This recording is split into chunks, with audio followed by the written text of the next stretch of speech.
I told you I would do it, eventually.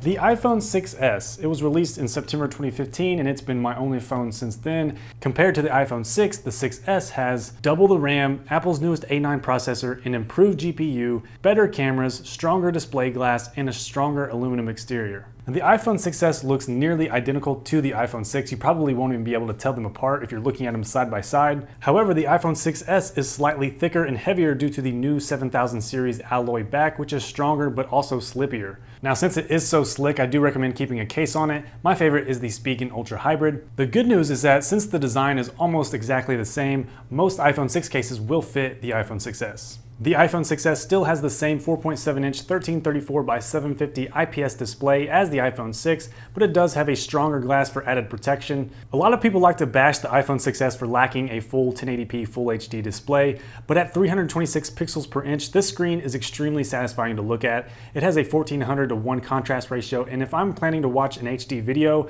I will take the time out to watch it on my iPhone 6s. That's how good this display is. So it's not Full HD, but it is a stunning Retina display. Speaking of the new display, 3D Touch is a fun concept, but I hardly ever use it. Sometimes it'll come in handy, like when I'm logging my food in MyFitnessPal, but I mostly use it for switching open apps and moving the cursor while typing. There are still many apps that don't support 3D Touch, and until they do, I'll most likely forget about it.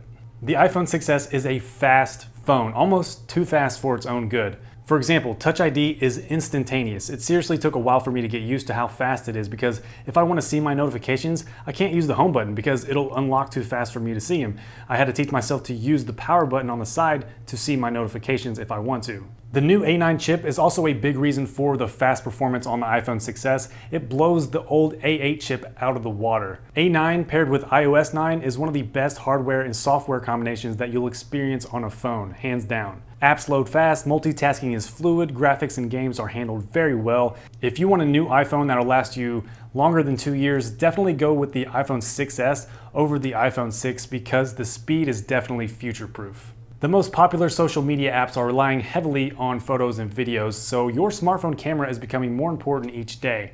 Even though the sensor is smaller than other flagship phones, Apple's 12 megapixel rear camera is a major highlight of the iPhone 6s.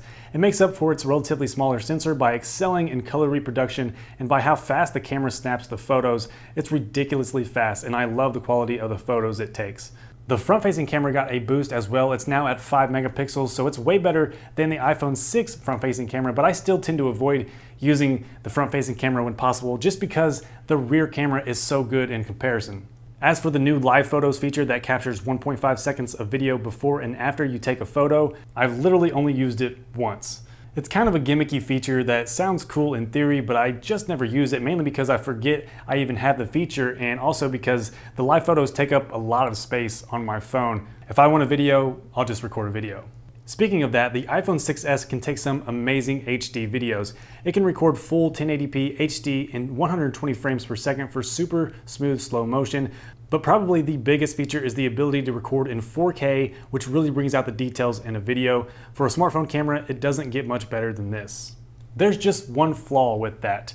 Apple, if you are going to give us the amazing capability of recording 4K videos with our smartphone, why, oh why, did you insult us with the 16GB model for $649? It is 2016. There's no reason that the entry-level model iPhone should be less than 32 gigabytes, especially at that price. You know how many family members and friends I have that can't update iOS or their apps because their phone is just full. They have no storage space left. We need to kill the 16GB model of the iPhone. Apple, if you have any sense, please upgrade the 16GB model to 32 gigabytes. It would mean the world to me and the people that come to me with problems with their iPhone. Now, since my iPhone 6s is a 64GB model, I really don't have any problems with storage space.